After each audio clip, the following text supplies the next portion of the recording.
Sorry, দেরি করে ফেললাম।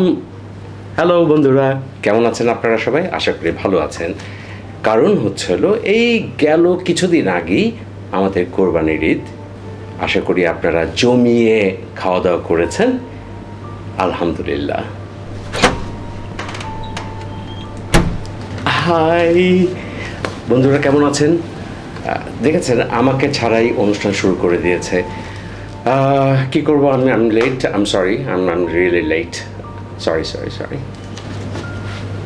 তুমি জানতা যে আমরা কয়টা থেকে শুরু করব অনুষ্ঠান, বাট ইউ আর লেট। আমাকে তো অনুষ্ঠান শুরু করে দিতেই হয়, এই জন্য শুরু করে দিয়েছি। কিন্তু তুমি একটু মিস করেছো, এমন কিছুই মিস করো নাই। There is no problem, we just started right now. Okay. আর যেহেতু দেরি করাটা, তুমি জানো যে আমি দেরি করা পছন্দ করি না, আর কোনো কাজেই দেরি করা উচিত না। আমি কখনোই কোনো কাজে দেরি করি না, কিন্তু দেরি পৃথিবীতে হয়ে থাকেই, সব দেশেই হয়ে থাকে। বাট আমাদের দেশে, বাংলাদেশে দেরি হওয়ার প্রবণতাটা মনে হয় একটু বেশি। এই কারণে আজকে তুমিও লেটটা করে ফেলেছো। ইয়েস, আমি দেরি করে ফেলেছি। আর এটি ঠিক যে দেরির প্রবণতা আমাদের মধ্যে আছে। আমরা সব কিছুতেই দেরি করে থাকি। সেটা একেবারে স্কুল, কলেজ, ইউনিভার্সিটি থেকে, জীবন চলনের থেকে শুরু করে যখনই হোক না কেন, বিভিন্ন ধরনের বিভিন্ন অনুষ্ঠান, বিভিন্ন কারণবশত আমাদের এই দেরিটা হয়ে থাকেই। আর দেরি হয়ে থাকার অন্য কোনো কারণ আমার যেটা মনে হয় যে, আমরা বাংলা ভাষায় বলি যে রক্তে মাংসে গড়া মানুষ আমরা। সো রক্তের মধ্যে আমাদের এই দেরি হওয়ার প্রবণতা ঢুকে বসে আছে, আমরা এটা ছাড়তে পারছি না। তাই হয়তো আজকে আমারও এই কারণে একটু দেরি হয়ে গেল। I am really sorry. এই দেরি হওয়ার যে প্রবণতা, এই দেরি হওয়ার ফলে কখনো খারাপের সংখ্যা বেশি হয়, কিন্তু অনেক সময় ভালোও হয়। অনেক সময় দেখা যায় যে দেরি হয়ে বের হওয়ার কারণে কোনো একটা বিপদ থেকে রক্ষা পেল, এরকম হতে পারে। আবারও অনেক সময় দেখা যায় যে কেউ না কেউ অপেক্ষা করছে, দেরি হয়ে যাচ্ছে, সেই কাজটা না শেষ করে অন্য জায়গায় যেতে পারছে না। তো এই ধরনের বিভিন্ন কারণ হতে পারে দেরি হওয়ার জন্য। সেটা দেরি হওয়ার জন্য যেরকমভাবে পজিটিভ জিনিস আছে, ঠিক সেরকম নেগেটিভ জিনিসও আছে। বাট দেরি, এই ডিলে বা লেট করে আসাটা, এটা আমাদের জন্য একটা মনে হয় যেন খুব কমন একটা ব্যাপার।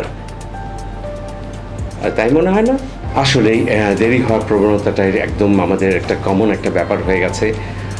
আমরা যদি এক্সাম্পল দিতে চাই, উদাহরণ দিতে চাই, এরকম উদাহরণ দেওয়া যায় যে দেখা গেছে যে কোনো না কোনো অনুষ্ঠানে প্রধান অতিথি 6টার সময় আসার কথা, বাট অনুষ্ঠান শুরু হয়ে গেছে, তিনি আসতে দেরি করেছেন, 7টা, 7:30, 8টা বেজে গেছে। এই ধরনের, এটা আমাদের একটা কমন ব্যাপার আমাদের দেশে। বিভিন্ন রকম অনুষ্ঠানে এরকম ঘটনা ঘটেই থাকে। আরও মজার জিনিস হচ্ছে হলো যে দেখা গেছে যে কোনো বিয়ে বাড়িতে গেলে দেখা গেছে যে মেয়ে তখনও বিয়ের অনুষ্ঠানে আসতে পারেনি। তার কারণ তিনি পার্লারে আছেন। পার্লার শেষ করে আস্তে এদিকে 1 ব্যাচ 2 ব্যাচ খাওয়া শেষ হয়ে গেছে। যেখানে 8টা থেকে অনুষ্ঠান হওয়ার কথা ছিল, সেই অনুষ্ঠান শুরু হয়েছে দেখা গেছে 11টা 12টার সময় এরকম হয়েছে। এটা একদম একটা কমন ব্যাপার। এছাড়াও আরও অনেক ধরনের দেরি হওয়ার ফলে অনেক রকম ঘটনা ঘটতে পারে। যেমন এমন যদি দেখতে পারি যে দেরি হওয়ার ফলে কেউ বাস মিস করেছে, কেউ লঞ্চ মিস করেছে, কেউ ফ্লাইট মিস করেছে, এরকম বিভিন্ন ধরনের ঘটনা ঘটে থাকে। এর ফলে অনেক ভোগান্তির শিকার হতে হয় আমাদের সবাইকে। এরকম সবাই বলতে সব মানুষ মিলে আমি বলতে চাচ্ছি যে এরকম সবাই মিলে আমাদের এরকম এক ঘটনা ঘটেই থাকে আর কি, যে দেরির ফলে। একটু আগেই বলেছিলাম যে স্কুল, কলেজ, ইউনিভার্সিটি থেকে শুরু করে, তো স্কুলে যেরকমভাবে দেখা যাচ্ছে যে যেরকম ছাত্ররা দেরি করা হয়, মাঝে কখনো টিচারদেরও দেরি হয়। এর ফলে সেটা স্কুল, কলেজ, ইউনিভার্সিটি সব কিছুতেই এই ধরনের দেখা যায়। ইভেন কি যখন জব করতে বা বিজনেস করতে যেও টাইম মেনটেনের খুব দরকার আছে, সেখানে দেরি করে যাওয়ার ফলে অনেক রকম অসুবিধাও পড়তে হয় আমাদের সবাইকেই। তো এর ফলে আমার মনে হয় যে দেরি করাটা উচিত না। দেরি করার ফলে যেরকম ক্ষতি আছে ঠিক সেরকমভাবে অনেক সময় বিপদ থেকে রক্ষাও পাওয়া যায়। বাট বেসিক্যালি দেখা যায় যদি দেরির ফলে সবসময় লসই হয়, লাভ খুব কম হয়। তাই আমাদের উচিত মনে হয় যে কোনো কিছুতেই দেরি না করা।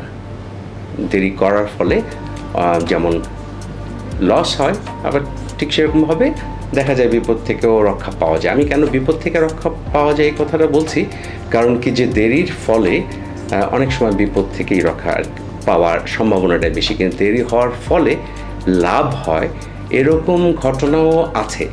যেরকম যদি একটা এক্সাম্পল ধরি, যেমন একটি স্কুলে আমরা একটা আমরা যখন ক্লাসে পড়তাম দেখা যাচ্ছে 50-60 জন করে স্টুডেন্ট থাকতো। তো সেই 50 জনের মধ্যে হয়তো বা 10 জনের বাসা বাড়ি, নিজেদের বাড়ি ছিল, আর 50 জনের হয়তো বা 40 জনের ভাড়া বাড়িতে থাকতো। তো তাদের হয়তো বা একটা আক্ষেপ থাকতো যে কবে তাদের নিজেদের বাড়ি হবে। তো বাবা হয়তো বা একটা সময় রিটায়ার করার পরে, আর এই রিটায়ার করতে করতে ছেলেও বড় হয়ে যায় এবং তারও জব শুরু হবে, বিজনেস শুরু করে। তো তার ফলে হয় কি দেখা যায় বাবা একটা অনেক দেরি করে হলেও ছেলে যখন বড় হয়েছে তখন তার নিজের সম্পত্তি তৈরি হয়। সো এর ফলে লাভই হয়। অনেক সময় মনে হয় যে ওই সময়টা যখন ছেলেটা ছোট থাকে তখন মনে হয় অন্য ছেলেকে দেখে একটা হিংসা তৈরি হয়, বাট এটার জন্য অপেক্ষা করতে হয়। তো এই অপেক্ষার জিনিসটা এটা একটা দেরির পর্যায়ে। সুতরাং আমার মনে হয় না যে ওইটার জন্য অসুবিধা আছে, যে ওইটা দেরি করা যায়, দেরি করার ফলে কোনো ক্ষতি নেই। সুতরাং বন্ধুরা, দেরি করা উচিত না। দেরি করার ফলে সাধারণত লসই হয়ে থাকে। কি বলো তুমি? রাইট। তো আমরা চেষ্টা করব এখন থেকে যেন আমাদের এই দেরি হওয়ার স্বভাবটা আমরা পাল্টাতে পারি। আমাদের উচিত দেরি করার স্বভাবটা আমাদেরকে পরিবর্তন করা। কি বলো? আমি কি ঠিক কথা বলছি? রাইট রাইট রাইট রাইট তুমি ঠিক কথা বলেছ।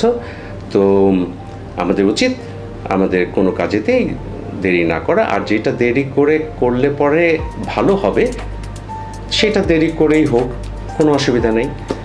আর তার ফলে সব দিক থেকেই সমৃদ্ধি আসবে। তো সবাই ভালো থাকবেন। তো আমার পক্ষ থেকে আল্লাহ হাফেজ। সবাই ভালো থাকবেন। Thank you. সবাই ভালো থাকবেন। Thank you.